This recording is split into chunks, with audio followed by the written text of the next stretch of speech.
Arsenal കഴിഞ്ഞ 12 കളികൾ തോറ്റിട്ടില്ല. Big 6 ടീംസിനെതിരെ പൊതുവെ ആഴ്സണൽ തോൽക്കാറില്ല. അതേപോലെ തന്നെ മാഞ്ചസ്റ്റർ യുണൈറ്റഡ് എമിറേറ്റ്സിൽ പോയിട്ട് ജയിച്ചിട്ട് ഏകദേശം 7 കൊല്ലമായി. എല്ലാം പറഞ്ഞു തീർന്നതിന് ശേഷം ഞാനൊരു കാര്യം കൂടി പറയാം. അതെൻ്റെ മുഖത്തുള്ള ചിരിയാണ് ചിലപ്പോൾ നിങ്ങൾക്ക് മനസ്സിലാവുന്നുണ്ടാവും. ഇതൊക്കെ ഉണ്ടെങ്കിലും ആഴ്സണലിനെതിരെ ജയിക്കാൻ ഈ യുണൈറ്റഡ് ടീമിന് കഴിയും. കാരണം നമ്മളൊരു ബോസോ ടീമാണ്. ഇമാര് റെക്കോർഡൊക്കെ കീപ്പ് ചെയ്യുന്ന ഏതൊരു ടീമിനെതിരെയും അവരുടെ ഗ്രൗണ്ടിൽ പോയിട്ട് പൊട്ടിക്കുക എന്ന് പറയുമ്പോൾ നമ്മുടെ ക്ലബ്ബ് കഴിഞ്ഞിട്ട് അല്ലെങ്കിൽ നമ്മുടെ ടീം കഴിഞ്ഞിട്ട് വേറെ ഏത് ടീമും ഉള്ളൂ. അതുകൊണ്ട് തന്നെ എല്ലാവരും ഹേറ്റ് ചെയ്യപ്പെടുന്ന ടീമാണ് മാഞ്ചസ്റ്റർ യുണൈറ്റഡ്. അത് പറഞ്ഞതിന് ശേഷം ഞാൻ പറയുകയാണ്, ഈ കളി ആക്ച്വലി വേണമെങ്കിൽ മാഞ്ചസ്റ്റർ യുണൈറ്റഡിന് ജയിക്കാൻ പറ്റും.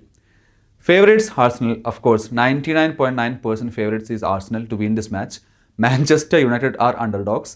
കാരണം കഴിഞ്ഞ 7 വർഷമായിട്ട് ആഴ്സണലിനെതിരെ എമിറേറ്റ്സിൽ മാഞ്ചസ്റ്റർ യുണൈറ്റഡിന് പ്രീമിയർ ലീഗിൽ ജയിക്കാൻ പറ്റിയിട്ടില്ല. ഇനി ആർട്ടറ്റ പറഞ്ഞ മാനേജർ അവരുടെ ഡിഫൻസ് അൾട്രാ ബെസ്റ്റാണ് ഈ സീസണിൽ. ഈ പ്രീമിയർ ലീഗിൽ ഏറ്റവും ബെസ്റ്റ് ഡിഫൻസാണ്, യൂറോപ്പിൽ തന്നെ ഏറ്റവും ബെസ്റ്റ് ഡിഫൻസാണ് ആഴ്സണലിൻ്റെ. അവരുടെ ഗോൾ കീപ്പർ നമ്മളെക്കാട്ടും മികച്ചതാണ്. അവരുടെ midfield അന്യായമാണ്.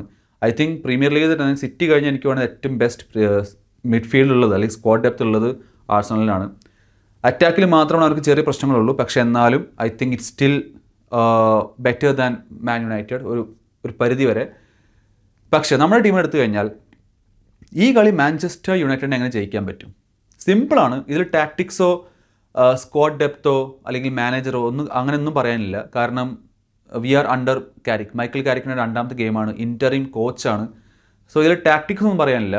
What I would say, ഈ കളി എങ്ങനെ മാഞ്ചസ്റ്ററിന് ജയിക്കാൻ പറ്റും? Replicate the same performance what we did against City. സിറ്റിക്കെതിരെ നമ്മൾ എങ്ങനെ കളിച്ചോ അതേ സാധനം ചെയ്താൽ മതി. മേ ബി ജയിക്കണം എന്നില്ല, പക്ഷേ മേ ബി ഒരു ഡ്രോ നമുക്ക് പിടിക്കാൻ പറ്റിയിരിക്കും. ഞാൻ പറയുന്ന പോലെ നമ്മൾ സിറ്റിക്കെതിരെ ഉണ്ടായ പോലെ ഭയങ്കരമായിട്ട് ചാൻസസ് ക്രിയേഷനോ അല്ലെങ്കിൽ ഭയങ്കരമായിട്ട് ഷോട്ട്സ് ഓൺ ടാർഗറ്റോ സിറ്റീനെ നമ്മൾ ലോക്ക് ചെയ്ത പോലെ ആഴ്സണൽ നമുക്ക് ലോക്ക് ചെയ്യാൻ പറ്റില്ല. കാരണം they are the best team in this Premier League. അവർ ടൈറ്റിൽ എടുക്കാമെന്നൊരു ടീമാണ്.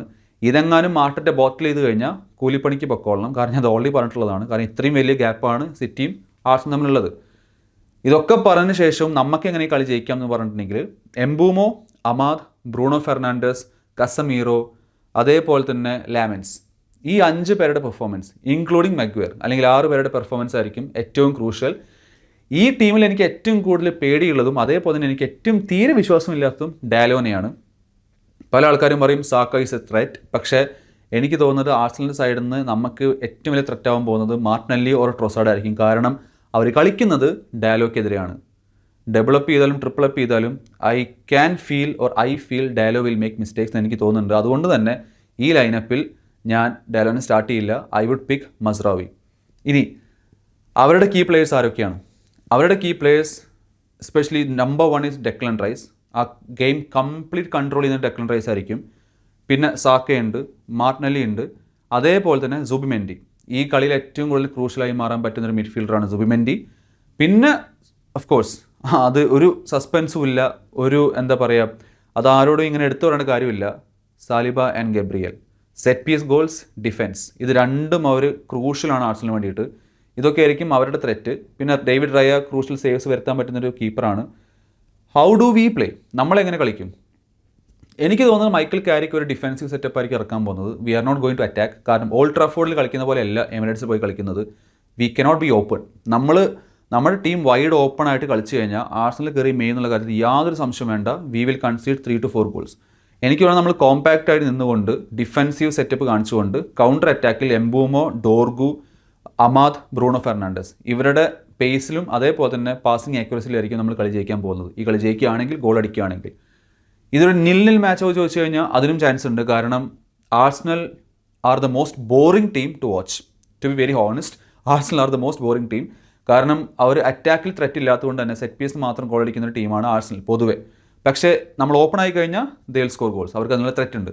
അവർ ഓപ്പൺ ആയാൽ നമ്മളും ഗോൾ അടിക്കും. നമുക്ക് അതിനുള്ള ത്രെറ്റ് കാണിക്കാനുള്ള സംഭവമുണ്ട്. എസ്പെഷ്യലി ബെഞ്ചിൽ നിന്ന് വരുന്ന കുഞ്ഞിയാണെങ്കിലും മൗണ്ട് ആണെങ്കിലും അതേപോലെ തന്നെ നമ്മുടെ മിഡ്ഫീൽഡ് ഇറങ്ങാൻ പോകുന്ന ഉഗാർത്തി ആണെങ്കിലും മേ ബി ഹെൽപ്പ് ചെയ്യാൻ പറ്റുന്ന പ്ലേയേഴ്സാണ്. സോ അതാണ് നമ്മുടെ സ്ക്വാഡിൻ്റെ സംഭവം. ഇനി എനിക്ക് പറയാനുള്ളത് ഫോമാണ്. കഴിഞ്ഞ 5 മത്സരങ്ങളിൽ 2 ടീമും തോറ്റിട്ടില്ല. കഴിഞ്ഞ 5 പ്രീമിയർ ലീഗ് മത്സരങ്ങളിൽ ആഴ്സണൽ ആയിക്കോട്ടെ യുണൈറ്റഡ് ആയിക്കോട്ടെ തോറ്റിട്ടില്ല. ആഴ്സണൽ 3 ജയം 2 സമനില, നമ്മൾ 2 ജയം 3 സമനില. ഓൾമോസ്റ്റ് ഈക്വൽ ആണ്. സോ അതുകൊണ്ട് തന്നെ ഈ ഗെയിം ആർക്ക് വേണമെങ്കിലും ജയിക്കാം. അങ്ങനത്തെ ഒരു ഗെയിമായിട്ടാണ് എനിക്ക് തോന്നുന്നത്. ടൈറ്റിൽ റേസിൽ ഏറ്റവും കൂടുതൽ ക്രൂഷ്യലായിട്ട് മാറാൻ പോകുന്ന ഒരു ഗെയിമായിരിക്കും ഇത്. കാരണം ഈ കളി എങ്ങാനും ആർസണൽ പൊട്ടിക്കഴിഞ്ഞാൽ, സിറ്റി എങ്ങാനും വോൾസിനെ ജയിച്ചു കഴിഞ്ഞാൽ ഈ ലീഡ് 7 പോയിൻറ്റ്സിൽ നിന്നും വെറും 4 പോയിൻറ്റ്സായിട്ട് ചുരുങ്ങും. Pressure will be on Arteta. So അതുകൊണ്ട് തന്നെ I feel Arsenal are going to win this match probably. But Man United can win this match. How can we win this match? അതാണ് ഞാൻ ഇത്ര നേരം പറഞ്ഞു തന്നത്. ഇനി ആർട്ടറ്റ വേഴ്സസ് കാരിക്. നമുക്കറിയാം ഒരേ ഒരു പ്രാവശ്യമാണ് ആർട്ടറ്റ വേഴ്സസ് കാരിക് സംഭവിച്ചിട്ടുള്ളൂ. അതിൽ വിന്നായത് കാരിക്കാണ് 3-2. ദാറ്റ് വാസ് ഇൻ 2022 അങ്ങനെ എന്നാണ്. അതിനുശേഷം ആദ്യമായിട്ടാണ് കാരിക് വേഴ്സസ് ആർട്ടറ്റ നടക്കാൻ പോകുന്നത്. എന്തായിരിക്കും നടക്കാൻ പോകുന്നത്? എന്തായിരിക്കും സ്കോർ പ്രിഡിക്ഷൻ? നിങ്ങൾ താഴെ കമൻറ്റ് ചെയ്യുക. This is Miraj signing off from Stretford signal. See you again.